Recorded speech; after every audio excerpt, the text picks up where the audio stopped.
Hi guys, and welcome to The Batch Lady, where I show you how to make fast, simple, homemade food that you can make in advance and freeze and use for whenever you need it at all, and great for midweek meals. And that's what I'm going to be showing you today. I'm going to show you how to do a baked ham as a midweek meal. So this is all about our meal prep Sundays, okay? So when I talk about you sort of on the weekend, it doesn't have to be a Sunday, where you've got a bit more time, you're in your pajamas, you want to sit and watch Netflix on your iPad, this is a perfect time to throw this in the oven. It literally is going to take 5 minutes. So I've got 2 gammon recipes out at the moment. I've got one which I'm just about to do, this one, and this is a bigger piece of ham. You can do huge ones as well, and I'm going to show you how to do a honey glazed ham for a Sunday lunch or for special occasion, having visitors over. It's actually going to go out for my Easter special, so I'm going to show you how to do that in another video which should come up at the bottom of this screen, so have a look for that.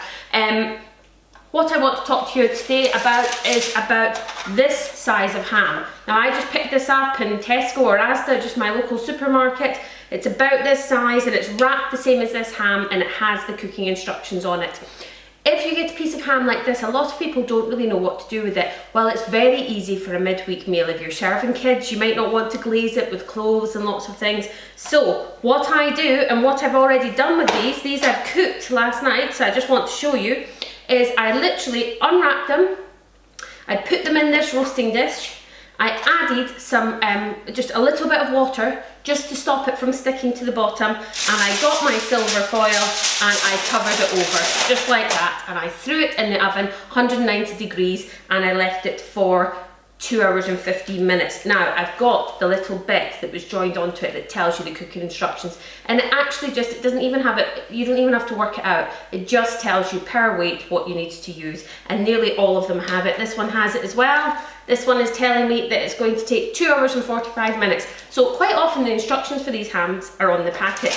Now when this comes out and it's baked, I am going to serve this today with some leftover dauphinoise potatoes that I've had already, and I've just got a little dish of them, and I'm going to serve it with green beans and some carrots. And all I'm going to do is slice it, okay? Just slice it down, straight down, so that everybody gets a couple of slices each. That is going to be for my Sunday lunch today. Now I'll have plenty of this left over, so I'm going to give you a few other top tips for leftover ham. One, if you're not going to eat it on the Sunday, you can eat it throughout the week. When you come home of after work, you've already got your cooked ham. You can even have it sliced and put in your bag. It's just the more in advance you slice it, the more it'll start to dry out. So I tend to only slice what I need.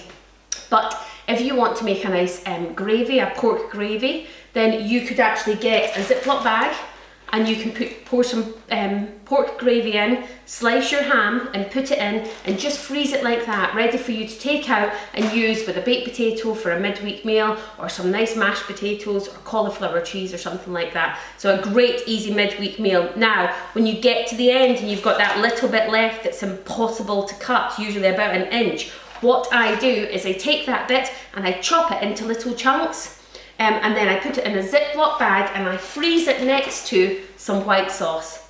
Okay, so I put the white sauce and freeze it. I put the, sorry, this is a cheese sauce and freeze it.